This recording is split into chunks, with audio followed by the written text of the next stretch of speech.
and welcome to the Rick House.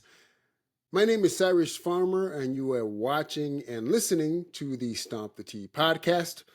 Folks, we have a ton of things to get into tonight on day, 57 of the Wolf Watch. Those of you who are regular viewers know exactly what I'm talking about, but we are going to move forward. We have a ton of stuff to get into tonight, so let me give you an idea about what we're going to be talking about. We're going to be talking about the NFL draft that happened last week and over the weekend. And obviously, we'll be talking about Shedeur Sanders and his experience, some of my thoughts on that whole circus. We'll also be talking about a documentary that I watched a couple times, but most recently with my wife a couple of months ago. It's a Netflix documentary called The Greatest Night in Pop. I'm going to give you some of my thoughts on this, and I will definitely tell you whether or not you should be watching it as well. And we'll also obviously talk about the NBA playoffs. And we will end, as always, with everyone's favorite segment. What are you drinking tonight? So let's get right into the show. Folks, I got to tell you, the NFL draft was it was kind of a revelation. I mean, obviously, it wasn't a huge, well, I shouldn't say this, but based off of what we know right now, we don't think, we being the general public, we don't think that there is an inordinate number of superstars that will be coming out of this 2025 NFL draft. That being said, some classes are stronger than others. That being said, obviously the draft was so much about Shedeur Sanders, where he would land, where he would go, who would pick him, whether or not he would fall. It was a big, big deal. I want to give you some of my impressions and thoughts about what actually happened during the draft. Now, I have to say, and I'm going to be completely candid about this, this was yet another example, as far as I'm concerned, of the Cleveland Browns doing Cleveland Browns things. What do I mean when I say that? Folks, there have been multiple teams who have drafted more than one quarterback in the same draft. All right? One of the most recent examples was at the time, Washington Redskins drafting Robert Griffin III, RG3, with the number 2 pick overall. And then in that same draft, drafting Kirk Cousins from, I believe, Michigan State in the 4th round. Turns out both quarterbacks ended up playing for the franchise. Both quarterbacks ended up playing well for the franchise, albeit RG3 had a very short tenure due to injury, largely. But what are the Browns doing? I mean, let's be honest. The Browns, they are... Who drafts a quarterback in the 3rd round, Dylan Gabriel, out of Oregon, and then comes back in the 5th round, actually moves up in the round to draft Shedeur Sanders? Let me give you a rundown of the Cleveland Browns quarterback room. We have the incumbent in contract only, Deshaun Watson.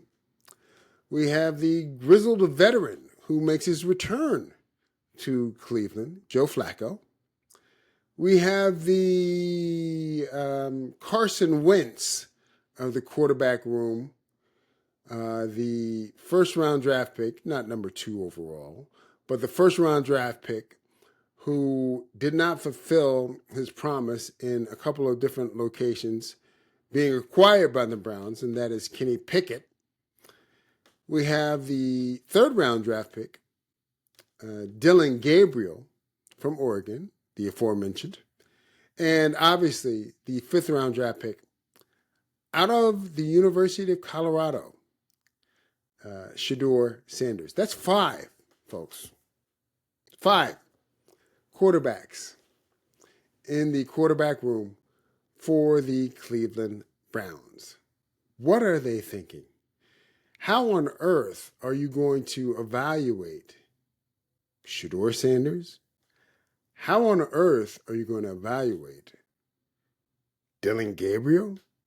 How on earth are you going to evaluate Kenny Pickett? They know what Joe Flacco is, and they know what Deshaun Watson is. I'd be shocked if Deshaun played at all next year, even coming off of his injury. I think they want to basically erase that contractual mistake. It just didn't turn out well for them. You know, it can happen. But I don't think Deshaun touches the field for the Cleveland Browns. That being said, what are they doing drafting a quarterback in the third and the fifth rounds? It makes no sense to me at all whatsoever.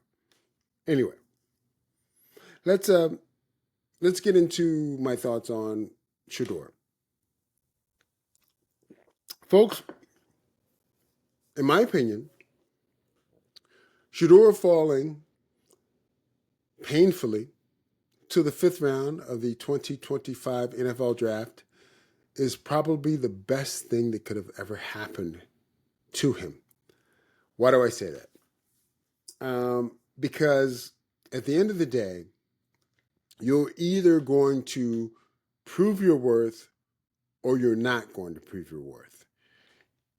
I don't know if Shedeur Sanders is an NFL quarterback or not, but I do know this.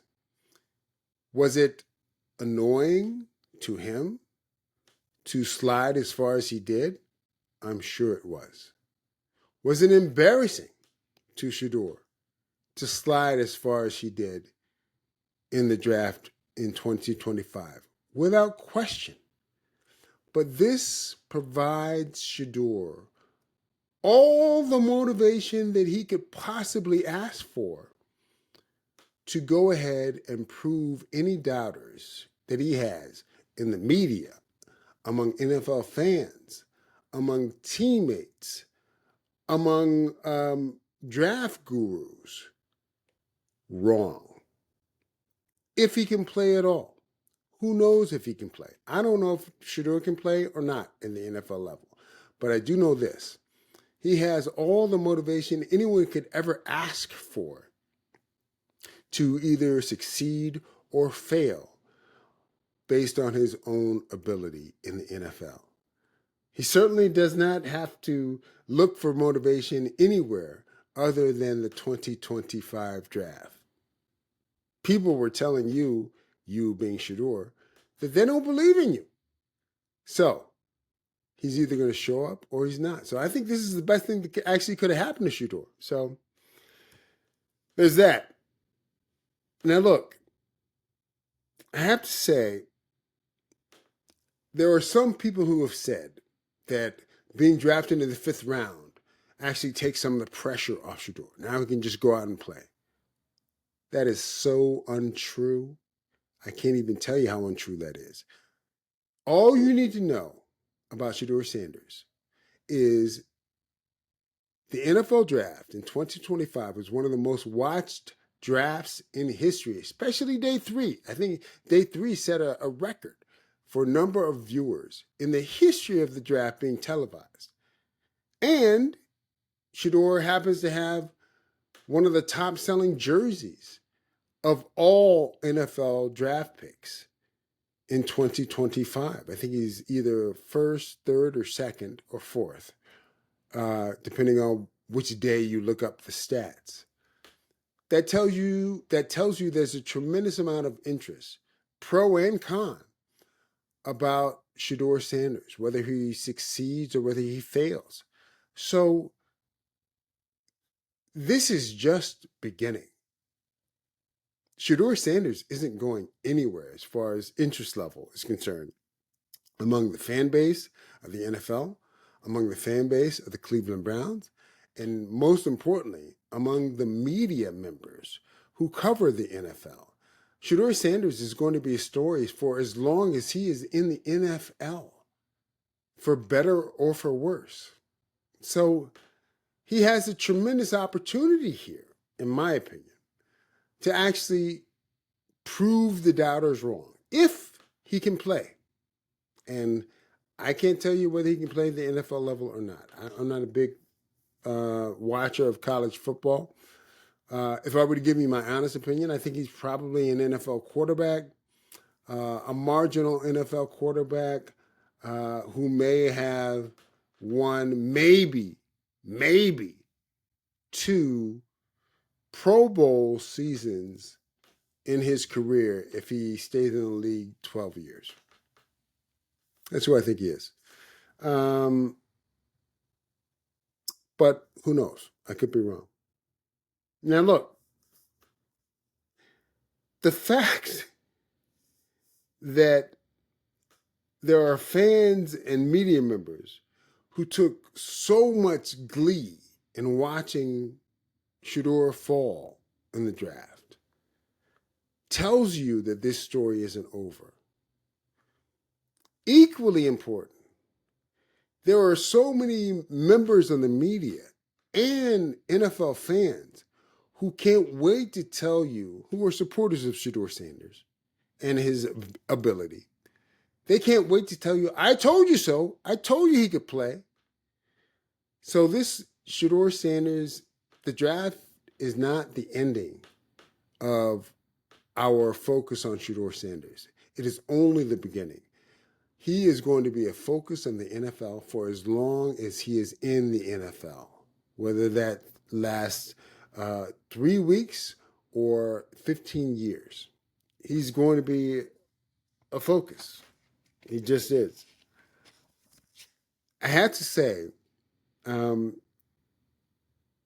we talked about motivation, right? And whether or not, if you're Shedeur, if this doesn't motivate you to prove the doubters wrong, if you have the ability, then you're in the wrong business.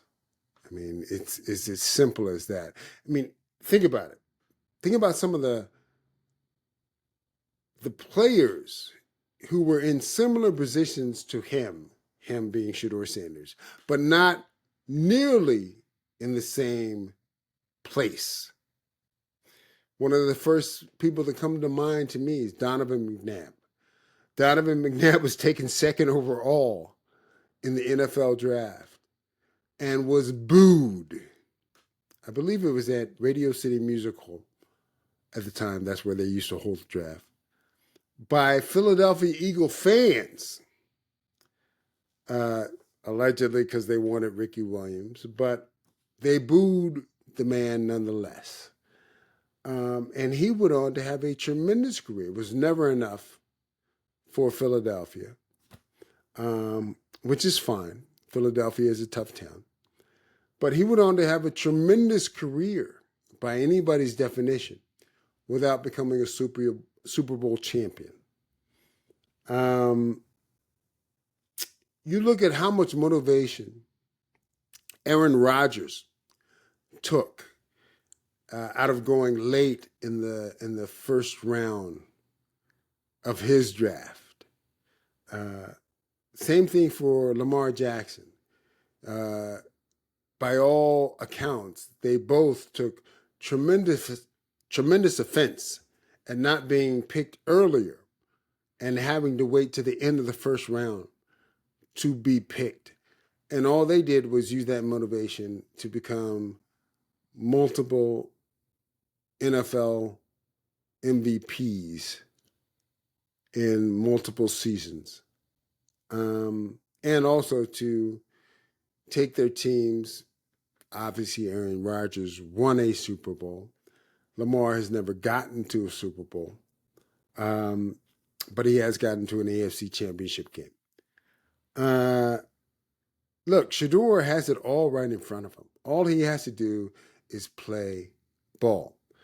And I'm going to tell you right now, the Cleveland Browns, they have a ton of pressure on them. I have no idea why they decided to get into the Shedeur Sanders business after passing on him in the first, second, and third rounds. Every single snap or rep that Shedeur gets in the preseason or that he doesn't get is going to be subject to tremendous scrutiny. The Browns have put themselves in an impossible position, and it couldn't happen to a better franchise. The Browns, I just don't know what they do and how they think about things. I'm being absolutely honest. It's an unnecessary position to put yourself in. You passed on the kid for 4 rounds, multiple picks, and then you're going to pick Shedeur at the end. I know the rumor is the owner said, go get Shedeur. And the general manager didn't want him. The coach didn't want him. But they had to get him because the owner said, go get Shedeur. But it literally makes no sense to me why you would draft Shedeur late, very late in the 2025 draft, because he is going to be the story of the Cleveland Brown preseason, good, bad, or indifferent. It's just going to be the way it is. Okay. I will tell you this. When we talk about competition, the biggest loser of the Cleveland Brown draft was not Dylan Gabriel, who, through no fault of his own, is a third-round draft pick, had a very, very, very solid career at Oregon and other places, I believe. I don't follow college football, so I'm not quite sure, but I think he's been at other programs outside of Oregon. It wasn't Joe Flacco who lost in this draft. It was Kenny Pickett. Kenny Pickett, boy, oh boy. I mean, if you're Kenny Pickett, you got to be thinking, what do I got to do to grab a break?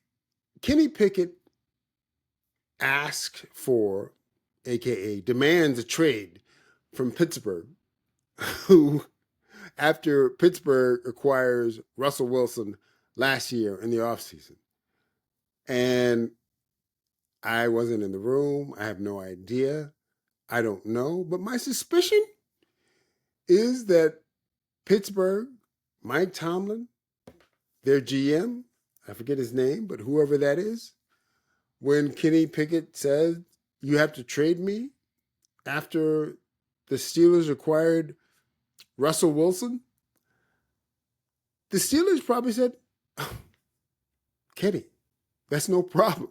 we were going to trade you anyway. don't worry about leaving this franchise. We are going to pack the bags for you. You'll be fine.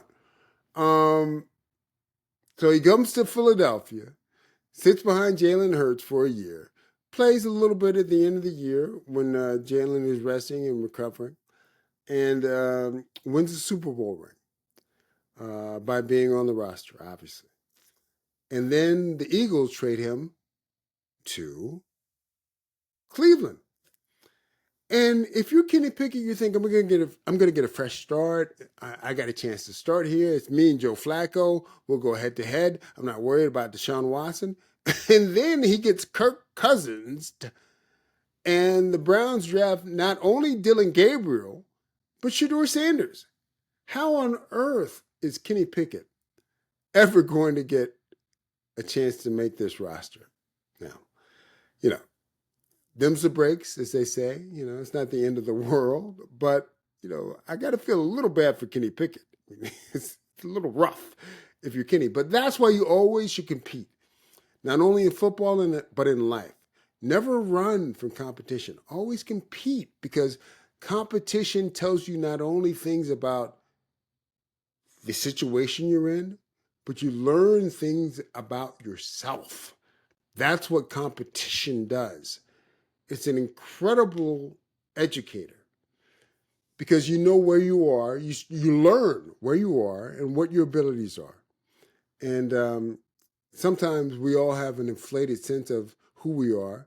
Sometimes that sense is not inflated at all. Sometimes it's undervalued. But you don't know until you get into a competitive atmosphere. I'm going to tell you a quick story. I was doing a recurring role on a show called NYPD Blue for ABC. Their last season and a half. Now, I'd done NYPD Blue before. I think I'd done NYPD Blue their second or third season. I did a one-off guest spot.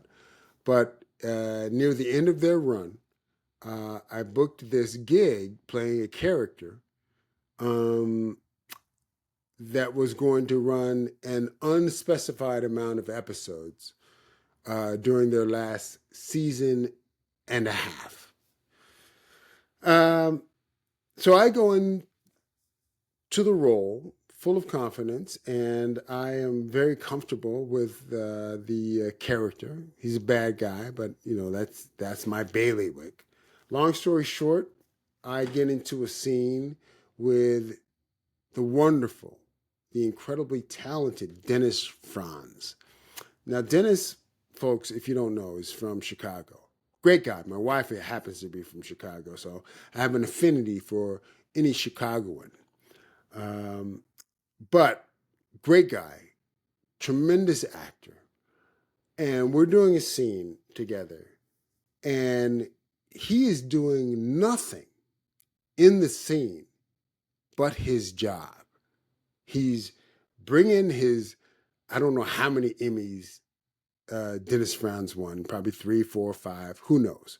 But he's bringing the full weight of his Emmy-laden actor experience to his character in this scene with me, which is kind of a critical scene. And my reaction during the scene, while we're shooting, is, oh, this guy's trying to embarrass me. Now, understand, Dennis Franz was not trying to embarrass me. He was simply doing his job, playing his character. But my response, not as an actor, as a man, was, oh, he's trying to embarrass me in front of the crew and the director and the writer and everybody else who's on set because he doesn't think I can actually play this scene with him. That's competitiveness. That's what competition can do. I responded in kind to Dennis Franz, and the scene went unbelievably well. The producers, all of them, including Stephen Bochco, and the director, the actors, Dennis Franz himself. Cyrus, great scene. Great scene. I went on to do like an additional 8 episodes over the next year and a half. So this is what competition can tell you, not only about yourself, but also about life.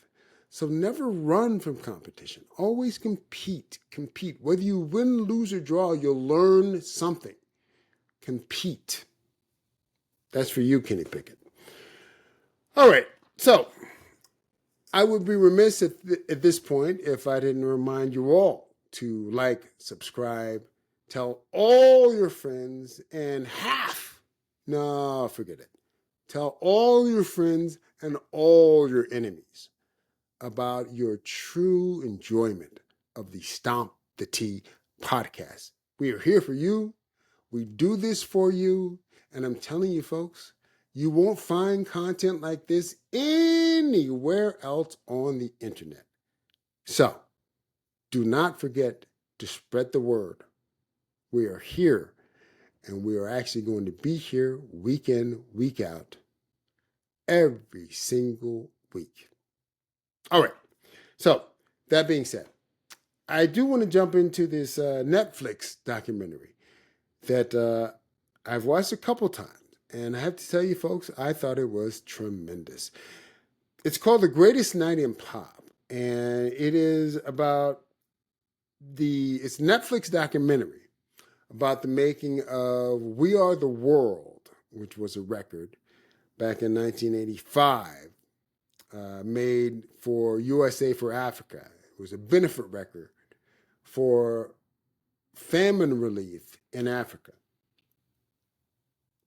Most of you know We Are the World, but for those of you who don't, it was a celebrity guest song. It was kind of like an American response to the Band Aid record, Do They Know It's Christmas, that was made by a lot of British pop stars about a month earlier probably in the November of 1984. So, tell you a little bit of the background on this.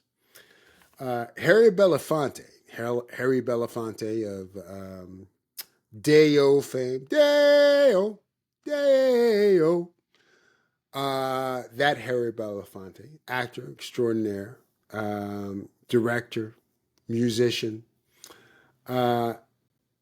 civil rights advocate. Harry Belafonte was concerned about the famine that was happening in Africa at the time and thought that America and American stars should do more to help alleviate the suffering of some of the Africans who were starving. So he goes to Ken Kragen, who was a manager. He was Kenny Rogers' manager, Lionel Richie's manager, Burt Reynolds' manager. He was a television producer, a film producer. He had his hands in everything, but he was primarily known in 1984 and 5 as a manager. And Harry Belafonte goes to Ken Kragen and says, I want to have this benefit concert for famine relief in Africa. What can we do? Can you help me? Ken Kragen says to Harry Belafonte, instead of doing a concert, a benefit concert, let's do a record. He said, Band Aid just put out their record, Do They Know It's Christmas, about a month ago. Let's do an American version of that. And I can put it together with people that I know, clients that I have, people I know in the industry. Harry, you're going to love it. It's going to be great. Harry says, okay. So Ken Kragen mentions this to one of his clients, one of the people he represents, who happens to be Lionel Richie. Lionel Richie of the Commodores, Lionel Richie of Lionel Richie, Lionel Richie of, what's the show that Simon Cowell did? American Idol. Yes, Lionel Richie of American Idol. So Kragen suggests to Lionel Richie, it's like, why don't you guys write this song? I want you guys being you, Lionel Richie, and Stevie Wonder. Let's call Stevie Wonder and have the two of you guys write a song, and we can record it with a bunch of stars. It'll be great. So Lionel calls Stevie Wonder, but Stevie, apparently, being Stevie Wonder, does not respond in a timely fashion. A couple days goes by. I think this all started on December 23rd, 1984. So a couple days go by, and they don't know when they're going to record this song, but they do know it has to happen pretty quickly. So after Stevie Wonder does not respond, the decision is made by Ken Kragen, Quincy Jones, Lionel Richie. They're like, let's call Michael Jackson. So they call Michael Jackson. Michael Jackson steps in as the co-songwriter, and Lionel Richie and Michael Jackson write this song, We Are the World. They're tasked with writing this song. Now, Michael doesn't play instruments, apparently. Didn't, while he was alive. So what Michael would do is he would hum a melody, he would hum a beat, he would hum whatever, and Lionel and others would translate it into music. So you have to understand, We Are the World was this kind of superstar recording that happened. Some of you remember this. Some of you weren't alive when this happened, but there were a ton of people. Kenny Rogers, Cyndi Lauper, Bruce Springsteen, James Ingram, Steve Perry of Journey, when he was alive, Hall and Oates. It was star-studded. Paul Simon, Bob Dylan. It was star-studded. This star-studded sing-along record that was going to be a benefit to help provide relief for famine in Africa. Now, the recording of We Are the World took place in late January of 1985, after the American Music Awards. Now, Lionel Richie happened to be hosting the American Music Awards that year. And the amazing thing is that Lionel performed 2 songs that night. He hosted, and he won 6 AMAs. I mean, it was just a crazy night. But after the show, the plan was, let's all meet up at A&M Studios and record this song with all these superstars.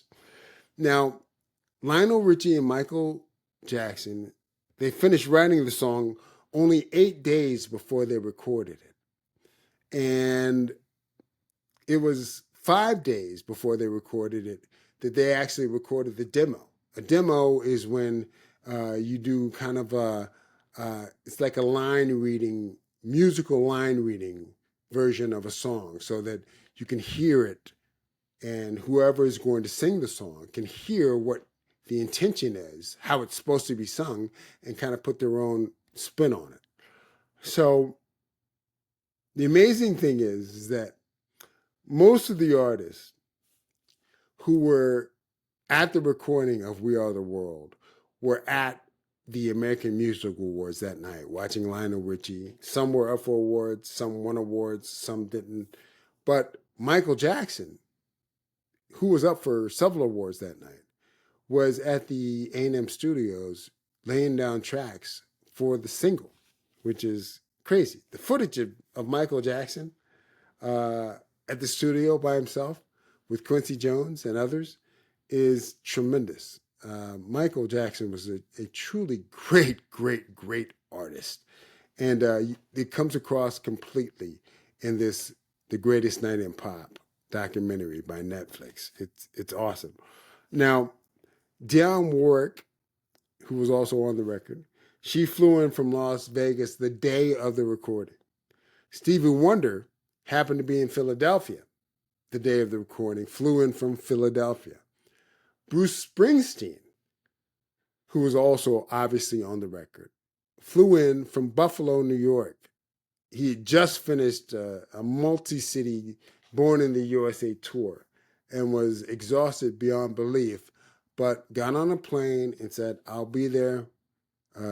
Let me know where I got to go and I will show up. So Bruce flies in literally the day of the recording. Now, the idea was to record the whole song in one night. They talked about, in the documentary, they talked about how Bob Dylan was like uncomfortable with the whole situation because what with learning the song and actually recording the song and recording the video at the same time, and hot lights and 4 cameramen and a whole bunch of different people around, stars of equal or lesser value, Dylan supposedly was very uncomfortable during his time in the room there. But they do a great job of kind of setting the scene. Now, I'm not going to tell you everything that happens in the documentary because I think you should watch it and find out on your own. But it is completely worth watching. Prince looms incredibly large in the storytelling of this documentary. Prince was slated to join the We Are the World recording. And he was romanced and he was cajoled and he was begged to come by, and Prince eventually demurred. He wasn't into it. It wasn't his scene. But he did he makes up a huge part of this documentary. Huey Lewis, strangely enough, ended up taking Prince's line, his part in the song, and Huey has to follow Michael Jackson, so no pressure there, of course, right? It would have been fascinating to hear Prince sing that line after Michael Jackson, knowing the artist Prince was. Um, and additionally, you think about it. One of the things the documentary does incredibly well is they kind of like paint this picture of uh, all these great artists. Again, Diana Ross, Smokey Robinson, uh, Paul Simon, all watching each other sing their parts in front of each other. So there's a tremendous amount of competitive juices flowing while they are doing this because nobody wants to be embarrassed. Obviously, technical difficulties are always a part of any kind of recording, whether it's film, music, whatever. So they had their fair share of that. But one thing that is very apparent, Bruce Springsteen comes across as incredibly confident. I mean, and he sounds it on the record. If you've ever listened to We Are the World, Bruce Springsteen sounds very comfortable. He's just at the microphone doing his thing, and everybody else can do whatever else they're going to do, and Bruce is going to be fine. But it is completely worth watching. Folks, it is a tremendous documentary. It's very easy, it's popcorn, but it's completely worth watching. Do yourself a favor. Before it leaves Netflix, you should watch The Greatest Night in Pop. It is well worth your hour and 43 minutes or however long it is. It's completely worth it. Okay, let's get to the NBA playoffs.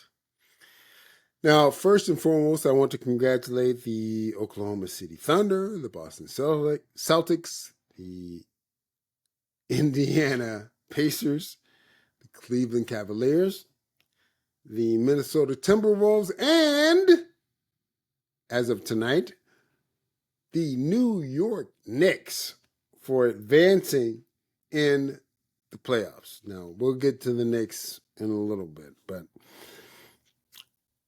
we all know it's been talked about ad infinitum.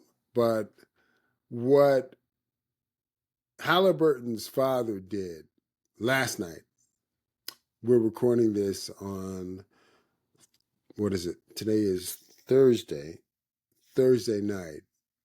And last night was Wednesday night, where the Pacers eliminated the Bucks and Giannis and his crew.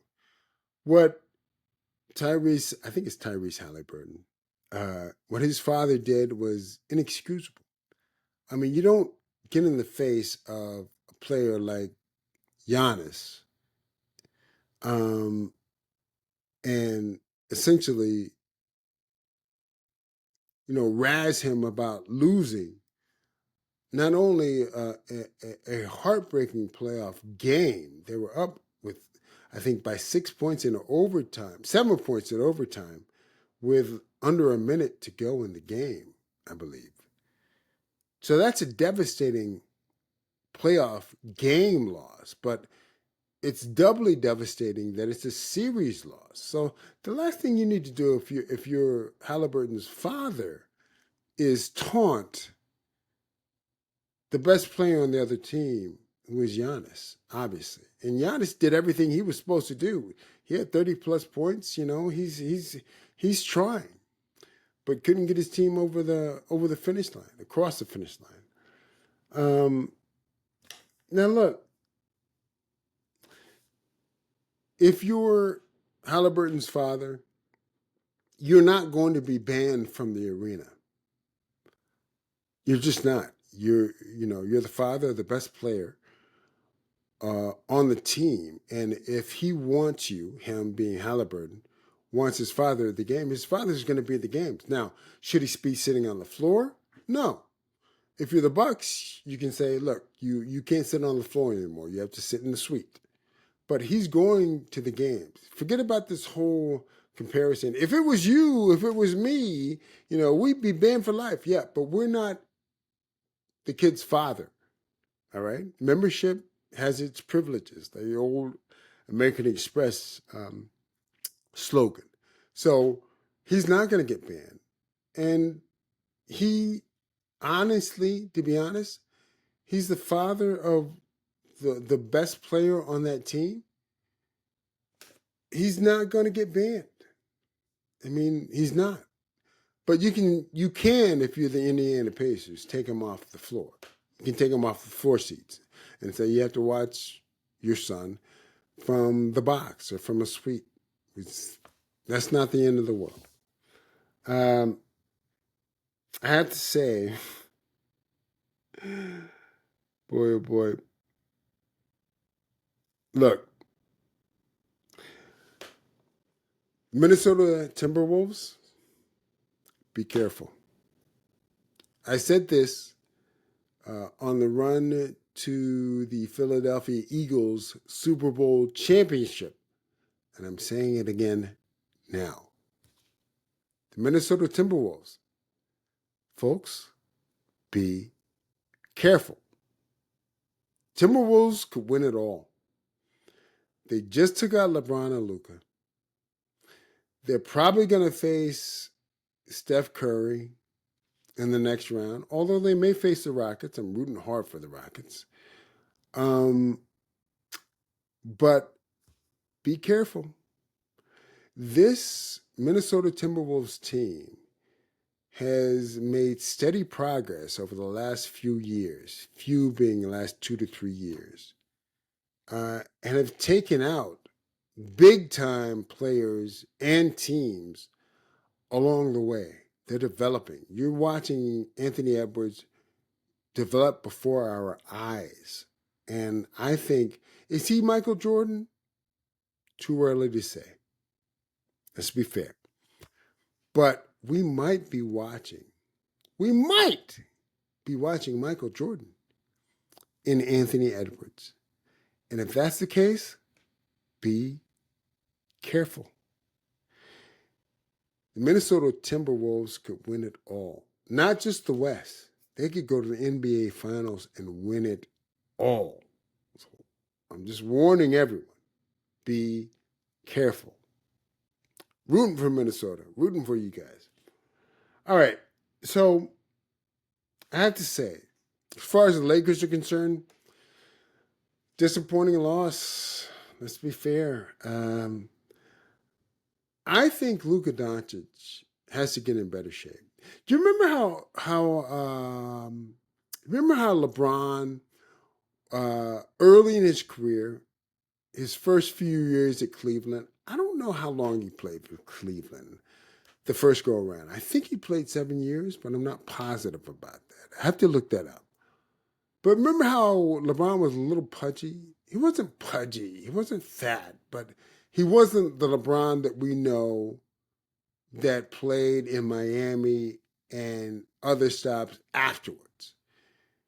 LeBron got himself into shape, and it helped him sustain a level of excellence that has lasted for over 20 years now. Luka has to make that commitment, as far as I'm concerned. he's always going to fill up a stat sheet. He's too talented not to. He'll get points. He'll get assists. He'll always, score, regardless of whatever shape or level of fitness he has in his body. But if Luka wants to win championships, he has to get in better shape. I believe, and this is my own opinion, I believe that his lack of fitness, Luka's, prevents him from putting an imprint on the games late as far as winning and losing. Has Luka won big games before? Absolutely. But this is different now. You're playing for the Lakers. If you're trying to win a championship, you need to actually get yourself in better shape so you can compete from the opening tip to the last whistle. And honestly, I think Luka wears down during the course of a playoff game. It's a much higher intensity level. I know he went to the finals last year. I know that he's won big games, but I do believe that Luka has to get in better shape in order to really fulfill his promise and have a chance to win a championship. I got to be honest, folks. I thought the New York Knicks were done in this series against Detroit. I watched the last 5 minutes of the game tonight, prepping for this show. Great job by Jalen Brunson. Look, Detroit, that's a very, very good young team. And the fact that the Knicks had to scratch and claw and bite and, do everything they could to eke out, and it wasn't, in my opinion, eking out a win against a sixth-seeded Detroit Pistons tells you a lot about the Pistons. Also tells you quite a bit about the Knicks. The Knicks beat teams they're supposed to beat, but they almost never beat teams that are better than them. So that's why I'm so interested in seeing them play Boston this year, because I have the Knicks losing to Boston. And I would be genuinely shocked if they did beat Boston. I'm rooting for it. I would love to see the Knicks beat Boston Celtics in the playoffs, second round, to get to the Eastern Conference Finals. I just don't see it happening. So it will be interesting to see how this Knicks team handles themselves moving forward. But congratulations to them for advancing against a very tough and game Detroit Pistons squad. Now, I will also say this. I am rooting hard for the Clippers to beat the Denver Nuggets. Why? I don't know. I've never been a Clipper fan per se. In some ways, the Clippers kind of remind me of the Cleveland Browns, if I'm being absolutely honest.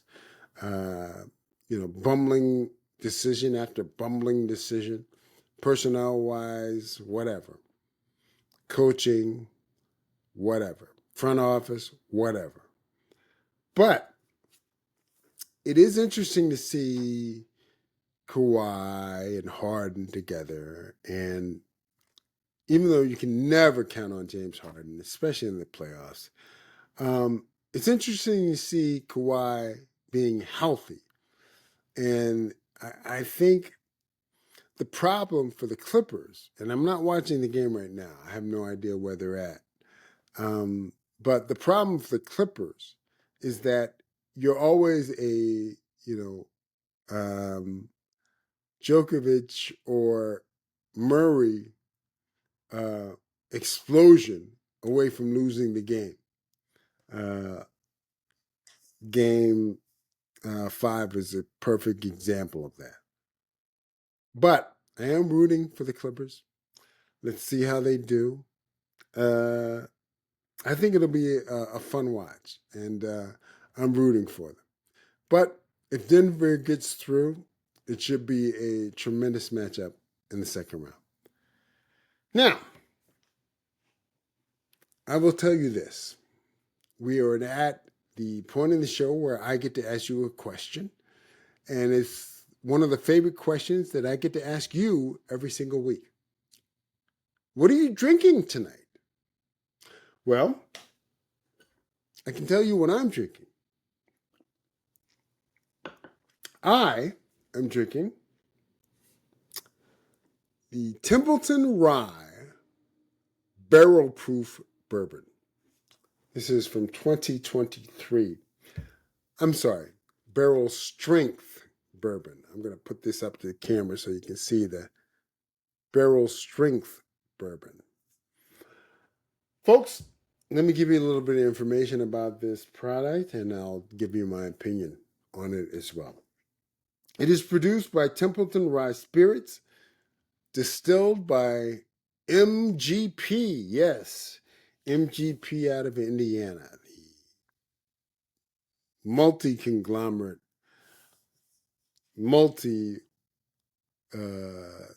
spider web of whiskey production. There's no age statement, but it's suspected that there's a blend of 10-year-olds in the bottle. So who knows, but there's no age statement. This clocks in at 57.4% ABV, which makes it 114.8 proof. The mash bill is 95% rye, 5% malted barley, and of course it is non-chill filtered. And I bought this bottle here for $60. What do I think of it? Well, I got to tell you, it's a little more warm than spicy, which is not a good thing or a bad thing. It just is what it is. But it's definitely a warm drink, in the sense that, you know, the way it goes down the throat, the esophagus, this would actually be good on a cold night if you had a flask, let's say. Like most whiskeys, it opens up when you add water, but that's neither here nor there, but worth mentioning. I will say it's a very solid bourbon. Very solid. I think I would like it more if it were $40 a bottle instead of $60 a bottle. But all things being equal, it's a solid buy. Again, are there things I like better? Yes. Is this the worst thing I've had? Absolutely not. But I definitely think I would recommend it stronger if it were $40 a bottle versus $60 a bottle. So that is the Templeton Rye Barrel Strength. And this is Stomp the Tee. Folks, that's the show for tonight. I want to thank you for watching. I want to thank you for listening. As always, tell everyone that you know how much joy, pleasure, and satisfaction you get out of listening and or watching this podcast. And we will continue to produce content for you. I think it's going to be a big summer. We have a couple of events coming up for you that we are going to be talking about in the next week or two, and I think you're going to get a big kick out of them. Let's see if Scotty Scheffler can get his first win down at the Byron Nelson this year. He's got the lead at 10 under down there. Let's see if he can get his first win of the year. But as always, my name is Cyrus Farmer. This is the Stomp the Tee podcast. Thank you for watching. Thank you for listening. And as always, we will see you on the first tee.